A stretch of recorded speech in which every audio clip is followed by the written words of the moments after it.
Hi, I'm Ronnie Pack, pastor of Millington First United Methodist Church, and this is your Midweek FaithLift. The words were spoken in a supermarket rather than in a church pulpit. But those standing nearby will never forget the words that were spoken that day. They left a pretty good impression on them. The store was crowded, the checkout lines long. You know, we've both been there. And so the mother and the daughter were standing in the line, and just for something to do, the mother reaches over and she grabs one of those more juicy newspapers or magazines, and she begins to flip through the pages. It's not so unusual.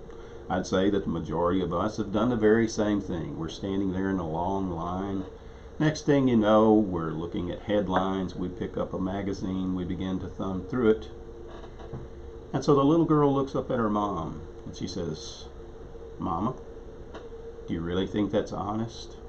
Looking at that newspaper before you buy it?" The surprised mother thought for just a moment, and then she folded the newspaper and she said, "You know what? You're right. It's not honest." And she put it back on the rack.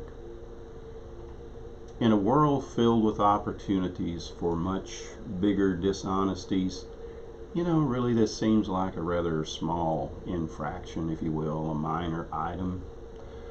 But it reminds us that basic honesty in all matters begins when we're small. It begins in the small things. So let's ask ourselves, what are we teaching our children or our grandchildren? I'm Ronnie Peck, and this has been your Midweek Faith Lift. And I'll see you back here again next week.